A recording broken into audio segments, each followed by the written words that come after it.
Genesis 19. Now the two angels arrived at Sodom in the evening, and Lot was sitting in the gateway of the city. When Lot saw them, he got up to meet them, bowed face down, and said, "My lords, please turn aside into the house of your servant, wash your feet, and spend the night. Then you can rise early and go on your way." "No," they answered, "we will spend the night in the square." But Lot insisted so strongly that they followed him into his house.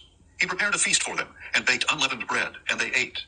Before they had gone to bed, all the men of the city of Sodom, both young and old, surrounded the house. They called out to Lot, saying, "Where are the men who came to you tonight? Send them out to us, so we can have relations with them."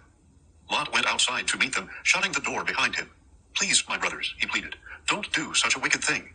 Look, I have 2 daughters who have never slept with a man. Let me bring them to you, and you can do to them as you please, but do not do anything to these men, for they have come under the protection of my roof." "Get out of the way," they replied. And they declared, "This one came here as a foreigner, and he is already acting like a judge. Now we will treat you worse than them." And they pressed in on Lot and moved in to break down the door.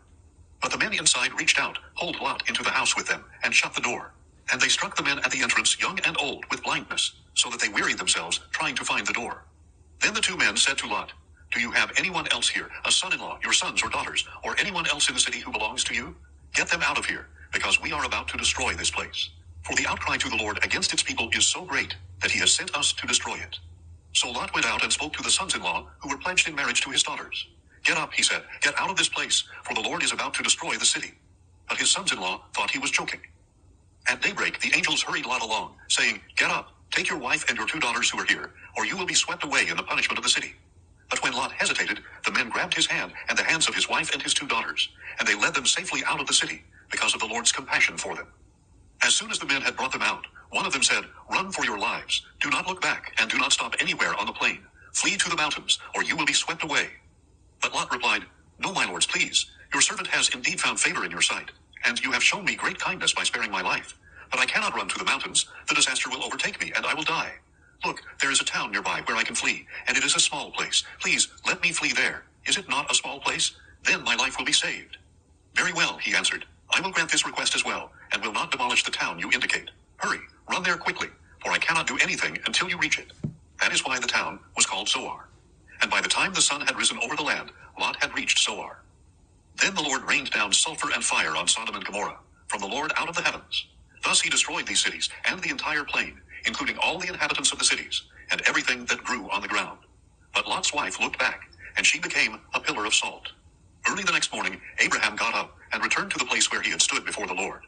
He looked down toward Sodom and Gomorrah and all the land of the plain, and he saw the smoke rising from the land, like smoke from a furnace. So when God destroyed the cities of the plain, he remembered Abraham, and he brought Lot out of the catastrophe that destroyed the cities where he had lived. Lot and his 2 daughters left Zoar and settled in the mountains, for he was afraid to stay in Zoar, where they lived in a cave. One day, the older daughter said to the younger, "Our father is old, and there is no man in the land to sleep with us, as is the custom over all the earth. Come, let us get our father drunk with wine, so we can sleep with him and preserve his line." So that night they got their father drunk with wine, and the firstborn went in and slept with her father. He was not aware when she lay down or when she got up.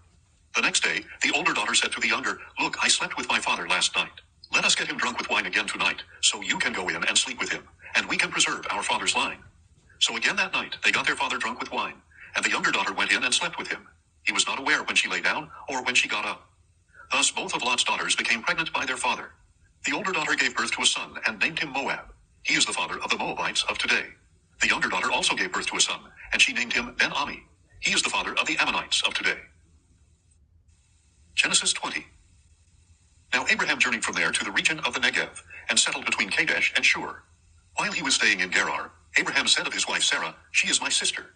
So Abimelech, king of Gerar, had Sarah brought to him.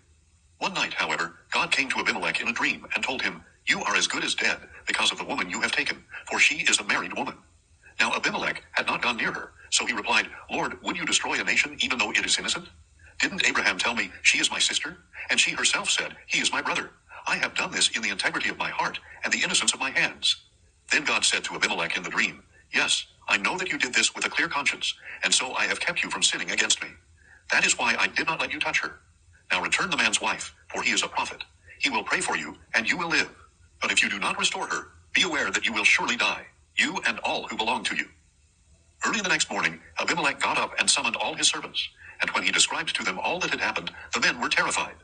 Then Abimelech called Abraham and asked, What have you done to us? How have I sinned against you, that you have brought such tremendous guilt upon me and my kingdom? You have done things to me that should not be done. Abimelech also asked Abraham, what prompted you to do such a thing? Abraham replied, I thought to myself, surely there is no fear of God in this place. They will kill me on account of my wife. Besides, she really is my sister, the daughter of my father, though not the daughter of my mother. And she became my wife. So when God had me journey from my father's house, I said to Sarah, this is how you can show your loyalty to me. Wherever we go, say of me, he is my brother. So Abimelech brought sheep and cattle, men servants and maidservants, and he gave them to Abraham and restored his wife Sarah to him. And Abimelech said, look, my land is before you. Settle wherever you please. And he said to Sarah, see, I am giving your brother 1,000 pieces of silver. It is your vindication before all who are with you. You are completely cleared. Then Abraham prayed to God, and God healed Abimelech and his wife and his maidservants, so that they could again bear children. For on account of Abraham's wife Sarah, the Lord had completely closed all the wombs in Abimelech's household. Genesis 21. Now the Lord attended to Sarah as he had said, and the Lord did for Sarah what he had promised. So Sarah conceived and bore a son to Abraham in his old age, at the very time God had promised. And Abraham gave the name Isaac to the son Sarah bore to him. When his son Isaac was 8 days old, Abraham circumcised him as God had commanded him. Abraham was 100 years old when his son Isaac was born to him. Then Sarah said, God has made me laugh, and everyone who hears of this will laugh with me. She added, who would have told Abraham that Sarah would nurse children? Yet I have borne him a son in his old age. So the child grew and was weaned, and Abraham held a great feast on the day Isaac was weaned. But Sarah saw that the son whom Hagar the Egyptian had borne to Abraham was mocking her son. And she said to Abraham, expel the slave woman and her son, for the slave woman's son will never share in the inheritance with my son Isaac. Now this matter distressed Abraham greatly, because it concerned his son Ishmael. But God said to Abraham, do not be distressed about the boy and your maidservant. Listen to everything that Sarah tells you, for through Isaac your offspring will be reckoned. But I will also make a nation of the slave woman's son, because he is your offspring. Early in the morning, Abraham got up, took bread and a skin of water, put them on Hagar's shoulders, and sent her away with the boy. She left and wandered in the wilderness of Beersheba. When the water in the skin was gone, she left the boy under one of the bushes. Then she went off and sat down nearby, about a bow shot away, for she said, I cannot bear to watch the boy die. And as she sat nearby, she lifted up her voice and wept.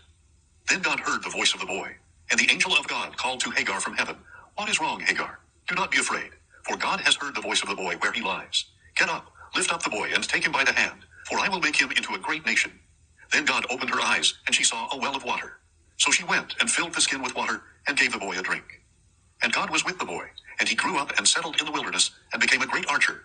And while he was dwelling in the wilderness of Paran, his mother got a wife for him from the land of Egypt. At that time, Abimelech and Phicol, the commander of his army, said to Abraham, God is with you in all that you do. Now therefore, swear to me here before God, that you will not deal falsely with me or my children or descendants. Show to me and to the country in which you reside the same kindness that I have shown to you.